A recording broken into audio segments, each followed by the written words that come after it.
ముందున్న అలిశెట్టి ప్రభాకర్ అభిమానులకు దళిత ప్రేమికులకు నా అభినందన, సభకు స్వాగతం. అలిశెట్టి ప్రభాకర్ తల్లి పేరు లక్ష్మి, భార్య పేరు భాగ్య. ఆ రెండు ఆయనకు దక్కలేదు. ఆయనకు భాగ్యం లేదు, లక్ష్మి పుత్రుడు కాలేదు. పేరులోనే ఏముందంటాడు షేక్స్పియర్. కానీ ప్రభాకర్ ఆయన పేరు ప్రభాకర్. ప్రభాకర్ అంటే సూర్యుడు, రోజు ఉదయిస్తూనే ఉంటాడు. పేరును తల్లిదండ్రుల భార్య పేరులను నిలబెట్టుకోలేకున్నా తన పేరును మాత్రం నిలబెట్టుకొని ఉన్న మనిషి అలిశెట్టి ప్రభాకర్. శ్రీశ్రీ ఈ యుగం నాది అన్నాడు. ఆ తర్వాత ఒక 30 ఏళ్ళ తర్వాత వచ్చిన అలిశెట్టి ప్రభాకర్ ఇప్పటికీ అర్ధ శతాబ్ది తనే అని నిరూపించుకుంటున్నాడు. శ్రీశ్రీ 73 ఏళ్ళు బతికినాడు. అలిశెట్టి ప్రభాకర్ 39 ఏళ్ళు బతికాడు. ఆయనకి దాదాపు 34 ఏళ్ళ భేదం. ఇంకొక 30 ఏళ్ళు అలిశెట్టి ప్రభాకర్ బతికి ఉంటే ఏమయ్యేది అనేది నేను పోల్చి చెప్పే అవసరం లేదు. అలిశెట్టి ప్రభాకర్ నాకు ఆయన 19 ఏళ్ళప్పుడు పరిచయం.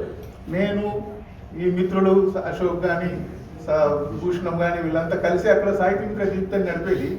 ఆయన ఆర్టిస్ట్గా ఉన్న మనిషి మా వద్దకు వచ్చి కవిత్వం చూస్తూ అరే ఇదేమిటి అనేది చదవడం ఆసక్తి పెంచుకున్నాడు.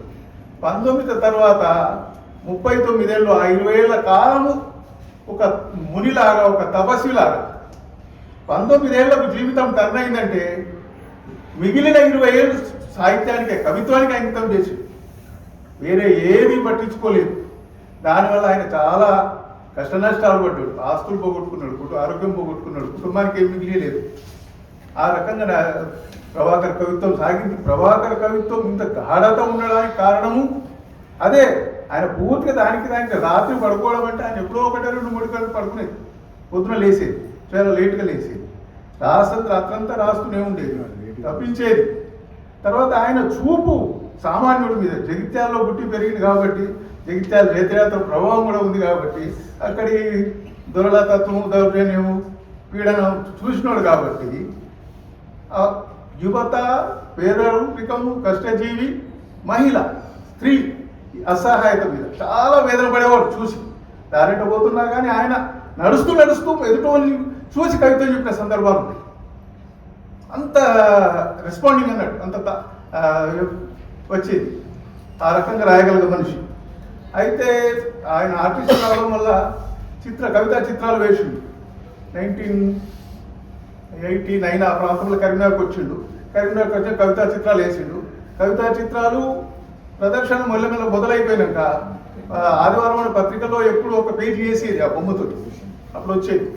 దాన్ని పి నరసింహరావు చూసి తిరుమలరావు గారికి ఎవరో అయినా అని పరిచయం చేస్తే ఆయన మిత్రుడు ఇక్కడే ఉంటాడు యూనివర్సిటీలో అన్నట్టు నా దగ్గరకు వస్తే మేము వచ్చినప్పుడు 1982లో వైఎంసీఏలో కవితా చిత్ర ప్రదర్శన జరిగింది, బ్రహ్మాండంగా జరిగింది. దాన్ని చూసిన యువత, అక్కడ ప్రత్యేకంగా చెప్పుకోవాల్సింది యూత్ అంతా ఆయన వెనుకబడ్డదు. అది అంటే యూత్ అంటే విద్యార్థినులు. నేను విడదీసి చెప్పడం లేదు. యూత్ అంటే మగాడే పిల్లగాడే అనడానికి. అప్పుడు వచ్చిన అక్కడ విద్యార్థినుల లోపల వనితా మహావిద్యాలయ జనరల్ సెక్రటరీ వచ్చింది ఆవిడది. కోటి ఉమెన్స్ కాలేజ్ వాళ్ళు వచ్చారు, ఆర్ట్స్ కాలేజ్ వాళ్ళు వీళ్ళు వచ్చారు. ఆ రకంగా నెలకు 2 ట్రిప్పులు సూట్ కేసులు పట్టుకొని, బొమ్మలు పట్టుకొని హైదరాబాద్ కావాల్సిన పరిస్థితి ఏర్పడింది.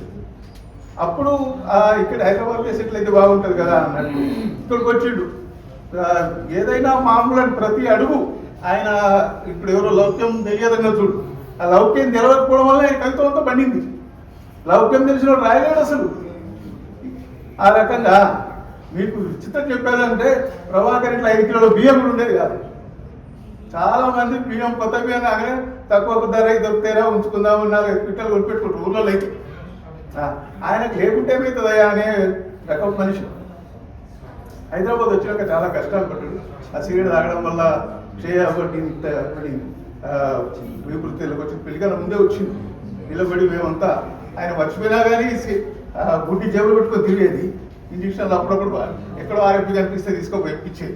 అరే కాలేదు సాయంత్రం అయితే ఇంజక్షన్ ఇప్పించుకో అంటే నచ్చేది. పట్టించుకునేవాడు కాదు ఆరోగ్యం. ఆయన నిర్లక్ష్యం ఉందామా, లేకపోతే ఆయన కవిత్వం మీద ఇప్పుడు ముని ఏమవుతుంది మీద పుట్టలు పెరుగుతున్నాయా తపస్సు చేస్తూనే ఉంటాడు. ఒక తపస్వి నాకు ఏమవుతుంది నేను ఆకలికున్నాను అనేది ఉండదు. ఆ రకంగా కవిత్వానికి పూర్తి అంకితమైన మనిషి. ఆయనను రక్షించలేదు అని కూడా అని అంటారు, కానీ తిరుమలరావు గారు కూడా వికారాబాద్ తీసుకెళ్ళినట్టు ఉండలే శానిటోరియంలో. ఆ తర్వాత టిఎన్ స్వామి అని ఒకరు బిహెచ్ఎల్ హాస్పిటల్ గురించి నాకు ఫోన్ చేసి చెప్పాడు. ఆయన ఉండలేదయా. మేము కూడా నిజాం వెంకటేశ్వర సార్ ఒకసారి తిరిగితే నేను మిత్రుడు వచ్చి తీసుకెళ్ళినాం ఇంటికి వచ్చి. అక్కడ పోయినాక వారం రోజులు ఉన్న జగిత్యాలు, నువ్వు మంచి అయినాక పోయా, నువ్వు ఏమైనా రాసుకో కానీ ఆరోగ్యం సరిగ్గా చేసుకో అది అక్కడ ఉంచేసినాక ఒక వారం తర్వాత ఒక స్లిప్ రాసి పెట్టిపోయాడు ఇంట్లో. నేను ఇక్కడే ఉంటే సిటీ లైఫ్ ఆగిపోతుంది. ఇంత చిట్టి రాసిండు పోగానే అలమ్మ చూపించింది, ఇగో రాసిండే రాత్రి పోయిడు నువ్వు వస్తే అన్నాడు. అంటే సిటీ లైఫ్ కోసం ఆయన జీవితం అంకితం చేసిండు. అదే ఆయన మిగిలిచింది. సిటీ లైఫ్ మీద అంత ప్రేమగా పోయి సిటీలోనే సిటీలో లైఫ్ అది స్పాయిల్ చేసుకుండా దాన్ని వికసింపజేసిండా అనేది మనం చూసుకోవాల్సింది. తర్వాత చాలా కాలము 93 తర్వాత ప్రభాకర్ని యువత చదువుతున్నారు, అన్నీ నడుస్తున్నాయి. కానీ ఒక బుక్ రూపంలో ఇవ్వడానికి చాలా ఎక్కడ కనబడలే ప్రయత్నం. నేను తర్వాత 2011 హైదరాబాద్ ఉద్యోగం చేస్తూ వచ్చినప్పుడు కొందరు అడిగితే ప్రభాకర్ బుక్ వేద్దామంటే ప్రభాకర్ ఏముంది ఇప్పుడు అంతా దళిత కవిత్వం స్త్రీవాదము అది ఇది వచ్చేసింది, ఆయన ఇంకా లేదయ్యా బాబు అన్నట్టు మాట్లాడారు. నేను ఛాలెంజ్ తీసుకోవాల్సి వచ్చింది. అది ప్రభాకర్ ఉన్నాడు లేడు అనడం తప్పు. అందుకోసం తిరుమలరావు గారిని సంప్రదించడము, తర్వాత నిజాం వెంకటేశ్వర సార్ ముగ్గురం కలిసి ఆ పుస్తకాలన్నీ సేకరించి లేనివి ఆ రకంగా పుస్తకం వేయడం జరిగింది.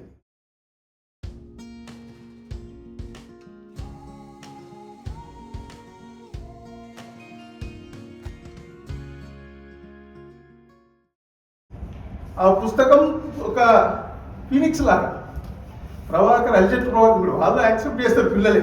అసలు ఆ బుక్ రాకపోతే ప్రభాకర్ను దాదాపు మర్చిపోయే పరిస్థితి వచ్చేదేమో అని. ఆ బుక్ వచ్చిన తర్వాత టెక్స్ట్ బుక్లోకి వచ్చింది. 10th ఇంటర్మీడియట్ టెక్స్ట్ బుక్లు వచ్చాయి కాబట్టి ఒక్కొక్క పుస్తకం 50,000 కాపీలు వేస్తారు. అంటే దాదాపు 1,00,000 మంది స్టూడెంట్స్ ఆ పుస్తకం చదివే అవకాశం కలుగుతుంది. ఈ రకంగా ప్రభాకర్ నిలబెట్టేందుకు మా వైపు నుంచి కృషి చేసాం. దాన్ని అందరు రిసీవ్ చేసుకోవడం చాలా సంతోషకరం. ఇది గవర్నమెంట్ తరఫున కార్యక్రమం జరుగుతుంది కాబట్టి ప్రభాకర్ తరఫున ప్రభాకర్ 39 ఏళ్ళకి చనిపోయాడు. దాదాపు ఇప్పుడు కేంద్ర సాహిత్య అకాడమీ యువ కవికి యువ రచయితకు అవార్డు ఉంది, 35 years దానికి. ఈ రకంగా తెలుగులో కూడా ఇప్పుడు దాశరథిది కాళోజీది ఉంది, కానీ దానికి ఎవరినైనా వయసు సంబంధం లేదు. ఇప్పుడు యువ కవులను చూస్తుంటే ఆ 35 లేకపోతే ప్రభాకర్ మరణించిన 39 ఏదో ఒకటి వేసుకొని ఒక యువ కవికి ప్రభాకర్ అవార్డు ఇస్తే బాగుంటుంది అనేది నాకు కొత్త కూడా ఉంటుంది. దీనికి రెప్యుటేషన్ రాదు, యువకులను ప్రోత్సహించినట్టు కూడా ఉంటుంది. ప్రతి ఏటా ఇవ్వగలిగితే చాలా సంతోషం. ఇది ఫ్రెండ్స్గా మేము చేయగలుగుతాం, మిత్రులుగా. అది కొనసాగింపు కష్టం కాబట్టి ప్రభుత్వానికి ఒక గుర్తింపు ఉంటుంది. ప్రభాకర్ ప్రభుత్వం ఇస్తే దానికి ఒక విలువ కూడా ఉంటుంది. ఆ రకంగా చేయాలి. ఆ తర్వాత నిన్న ప్రెస్ క్లబ్లో ప్రభాకర్ స్మారక వాళ్ళ అబ్బాయి తరఫున సభ జరిగింది. దాని ద్వారా కూడా చాలా ప్రతిపాదనలు వచ్చినాయి. ఇవాళ న్యూస్ కవరేజ్లో కూడా చాలా కనబడుతుంది. ప్రభాకర్ కుటుంబానికి ఏం చేయాలా, ఆ తర్వాత ప్రభాకర్ విగ్రహం విషయంలో కానీ ప్రభాకర్ పుస్తకం విషయంలో కానీ ఆలోచనలు వచ్చినాయి. మేము వేసిన పుస్తకంలో సిటీ లైఫ్ తక్కువ ఉందని అన్నారు. సిటీ లైఫ్ ఒకవేళ గవర్నమెంట్ తరఫున ఆయన 6.5 ఏళ్ళు రాసిండు, సామాన్యమైన విషయం కాదు. ఏ కవి సాధించలేంది. రోజు ఒక పోయం పత్రికలో రావడం అంటే మామూలు విషయం కాదు. దానికి అసలు తనను తాను అర్పించుకున్నాడు. తన రక్తం, తన శ్రమ, తన శరీరం, తన ఖండ అని ఒక్కొక్కటి కోసి రాసినట్టు రోజంత దానికే అంకితం అయిపోయి జగిత్యాలు ఉండవయ్యా అంటే సిటీ లైఫ్ ఆగిపోతుంది. వచ్చిన మనిషిని ఆ సిటీ లైఫ్ అశ్రద్ధ చేయకుండా మీకు కావాలంటే ఆంధ్రజ్యోతి నుంచి మేము మొత్తం తీసుకొచ్చి ఇవ్వగలుగుతాం. 6.5 ఏళ్ళు రాసి దాని పుస్తక రూపంలో వస్తే ఆ 6.5 ఏళ్లలో సాహిత్యం ఎట్లుంది, రాజకీయ పరిణామాలు ఏమిటి, కవి ఆలోచనలు ఏమిటో చాలా విషయాలు తెలిసే అవకాశం ఉంటుంది.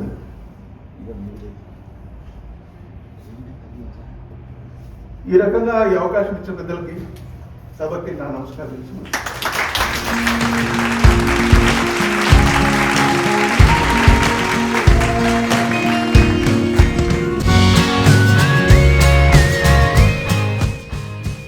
ఈ వీడియోను వీక్షించిన అభిమానులకు నా వినమ్ర ధన్యవాదాలు. ఈ వీడియో నచ్చితే లైక్ చేయండి, షేర్ చేయండి, మరి మీ అమూల్యమైన అభిప్రాయాలను కామెంట్స్ రూపంలో రాయండి. అలాగే ఛానల్ను సబ్స్క్రైబ్ చేయండి.